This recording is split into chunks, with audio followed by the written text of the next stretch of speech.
Hey guys, welcome to another episode of Cigars and Syndication. I'm here with Jay Knorr, my co-host, and today we're passionate about real estate. We're passionate about cigars, and hopefully we can share a little bit of that with you guys today.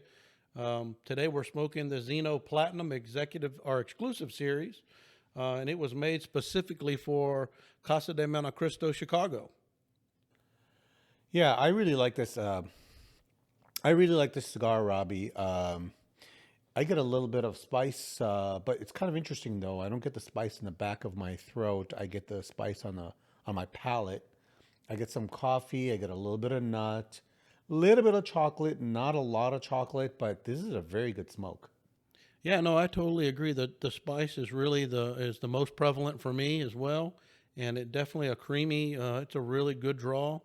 I'm really liking this smoke. It's a Ecuadorian wrapper with a Dominican binder and filler. This is a double robusto that we're smoking today. It's a 5.5 54 ring.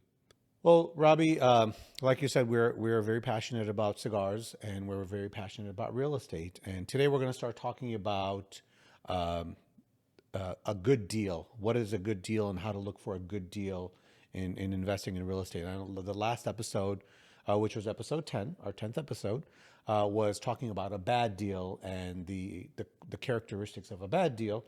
Today we're going to start talking about a good deal. So some of the good deals that you've seen or some of the qualities of a good deal, what have you seen?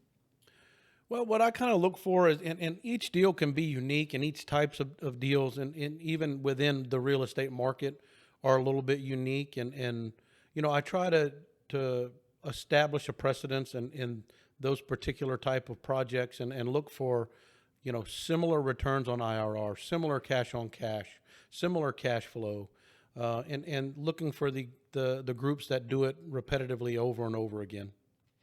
Yeah, I agree with you. The track record is very important of people who have done it and who have done it over and over again.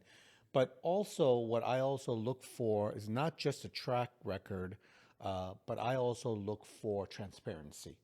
A lot of times, what I found is that I will invest with a group or a person who has done a lot of investments for themselves, but they're not really good at providing information to outside investors because in the past they never had to answer to anybody but themselves. So now you have these outside investors and they still are acting like um, there are no outside investors and they're not responsible or they're not accountable to anybody else. So transparency and reporting is something that I really look for. I mean, you hit the nail on the head for me. I mean, I think transparency is above all else.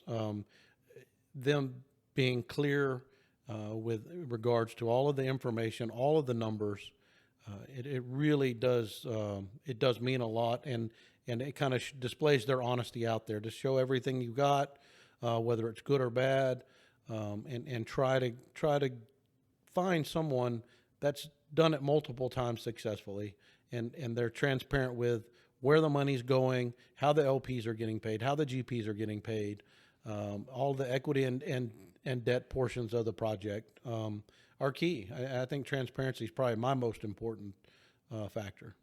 So the first thing I look at is the PPM, which is also known as the private placement memorandum.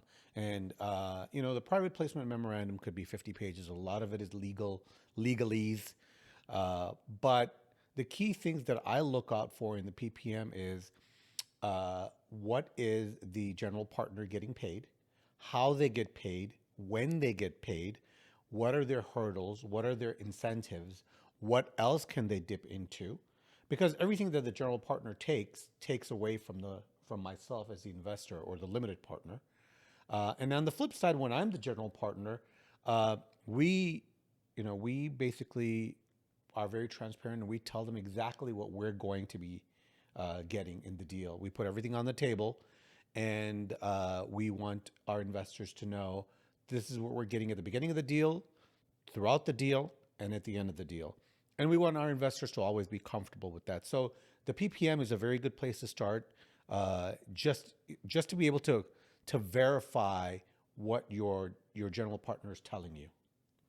Yeah, no, I do. I agree.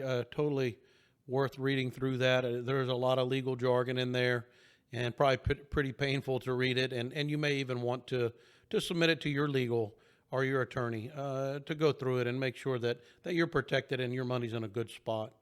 I know that it's important to know your partners, and Jay and I have been presented with a couple opportunities where we weren't going to be a GP or a co-GP. We were looking at it only from an LP side, and you know, this one group had a property that they had just acquired for $1 million, and then they were trying to sell it to the new LLC for $5 million.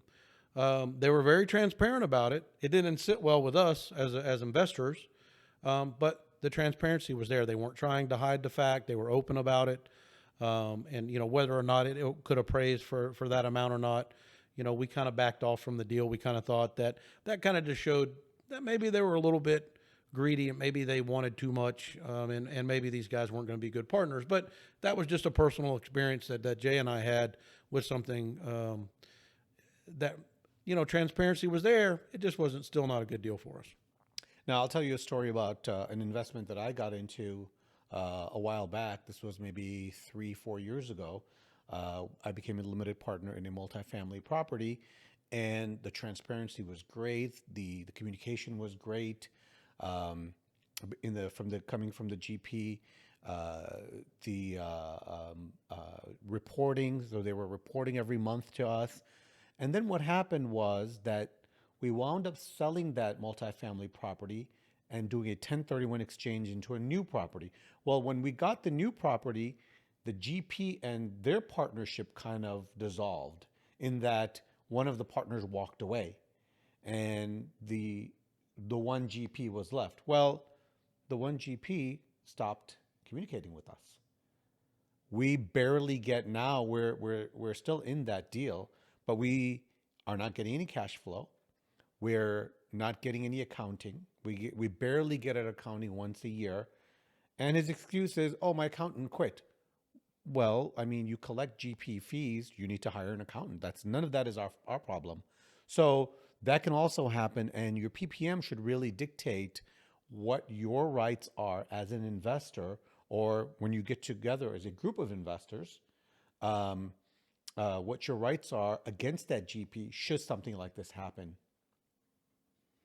Yeah, I think all those are really good points, and I think that there's quite a bit of information that you can gather ahead of time and do your due diligence and invest a lot of time in, you know, searching your partner's history or your potential partner's history. Who are you going to do these projects with? How have they been in the past? Do they offer a pay schedule? Do they give you some idea of when you're going to be getting these money? What's your cash flow look like? And if they do miss a target, are they preactive or proactive? Do they contact you and say, look, we're going to miss this because of this, or we're going to miss this because we closed a month late, or we're going to miss this because of a permitting issue? But as long as they're giving you the communication and they just don't skip over it and you don't hear anything, some of those are some red flags to look for. But as long as it's all transparent and they communicate with you, those are the types of partners you're looking for. Another thing that I look for in the qualities of a good deal is cash flow and exit strategy. The general partner who I'm putting my money with needs to have a clear exit strategy. They need to have a backup exit strategy in the event that the exit strategy that we have originally planned for in their business plan does not work. And then cash flow, right? How often am I getting my money? Now, we do a lot of development deals. So in a development deal, there is no cash flow until the development is done. That could typically be 3 years. But in a value add, there are some GPs who will give cash distributions once a year. Some of them will give once a quarter. Some of them will even give once a month. And people are very happy when they get them once a month. I know it's a lot more work from the GP side, doing all the cutting all the checks and everything.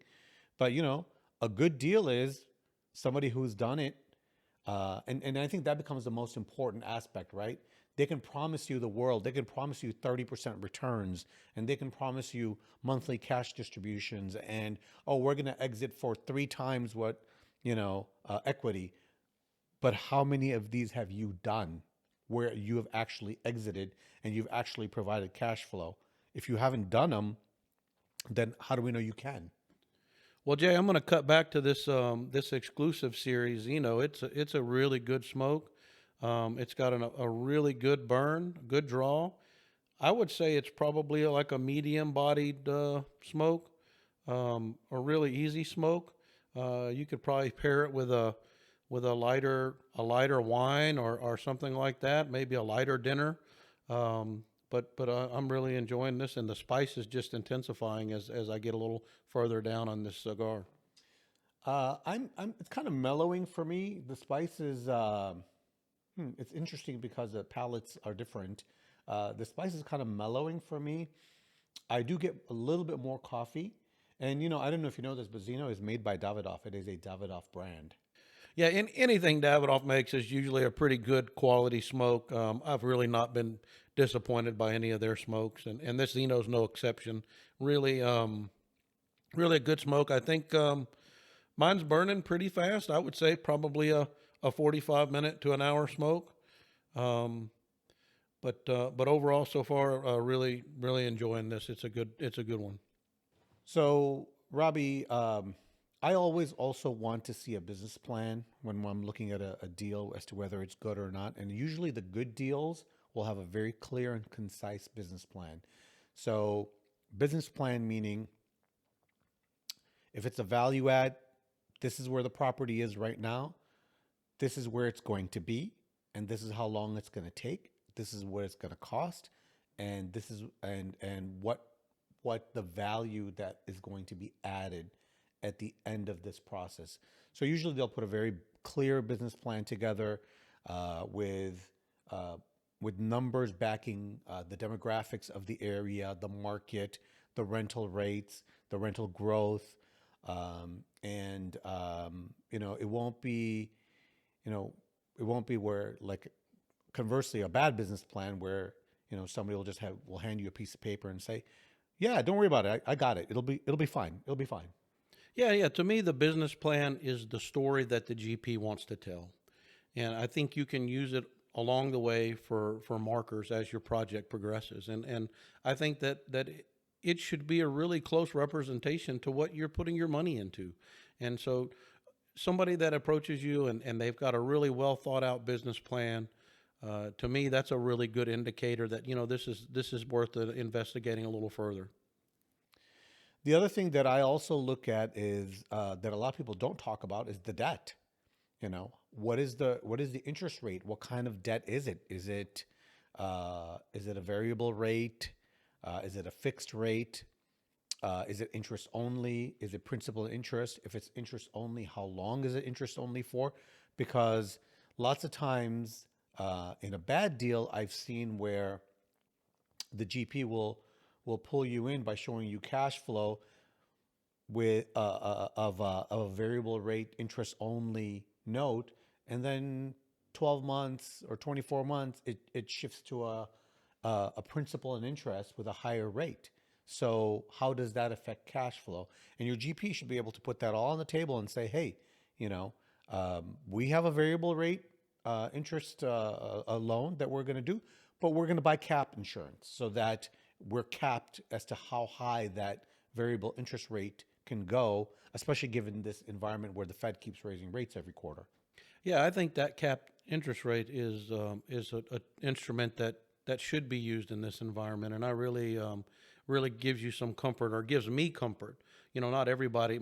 Some people are looking more for the dollars and cents of it, but I think to cap the interest rate right now is invaluable, and I think that it's a little bit of money spent now that can save you a lot of money later. Also, again, this goes back to the integrity of your GP, right? They will tell you about issues that are going on that are not good. They won't just paint you a rosy picture.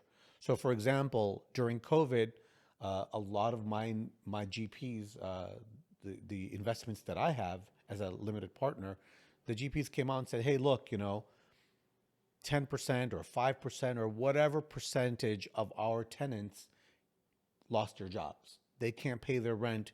We're going to make an adjustment to our cash flow, and unfortunately, your cash distributions will have to come down as a result, because most all jurisdictions had passed laws that you can't evict the tenants for not paying rent, and people had lost their jobs, so they weren't paying rent either. That's one of those fluke events where no one can do anything about it. But I appreciate the information. I appreciate knowing that, well, I won't be getting a distribution next quarter, maybe next 2 quarters, maybe next 3 quarters, but that's okay. We know what's going on.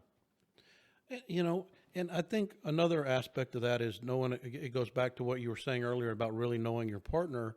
And to me, I like localized partners, or I like people and partners with experience in local markets. And I think that that's a big indicator to me, that this group is knowledgeable about the market, knowledgeable about property values, and have contacts with realtors and contacts with buyers and things like that. Tend to go a little smoother with people that are located or are very familiar with, your cities and towns, wherever these projects may be taking place.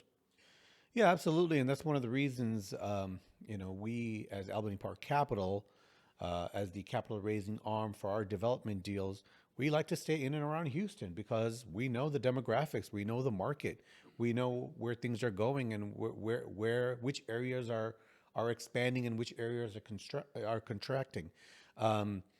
If you get a partner who has one deal in Houston and another deal in Tennessee and another deal in Michigan, not that that's bad, that could be good. They may know how to run it, but you have to know that they understand how to run those 3 deals. Yeah, and I think for me, it gets back to people, and Albany Park Capital is in Houston and focusing in Houston. However, we're going to grow and expand as we get opportunities to bring on additional partners that are experts in their given markets. So those are some of the basic qualities that we look for in a good deal. If you look at episode 10 of Cigars and Syndications, we did basic qualities of a bad deal. We hope you enjoyed the show today. I really enjoyed the Zino Platinum. What do you think about this so far? As I'm catching up with you, this is definitely getting more mellow, really smooth. I think I'll be smoking this to the nub. Well, like I said before, I'm really here for the cigars. The syndication portion is just an add-on thing. But anyway, if you need more information, please visit our website, albanyparkcapital.com. Hit the resources tab, and we have a lot of articles. We have an article about bad deals. We'll put up an article about good deals. Please leave us any kind of comments that you may have. We'd love to hear from you, good, bad, or otherwise. If there's some cigar that you'd like us to review, or if there's a topic in the real estate market that you'd like us to cover, we would love to hear from you. And follow us on our social media. Hey, we'll see you next time. Thank you.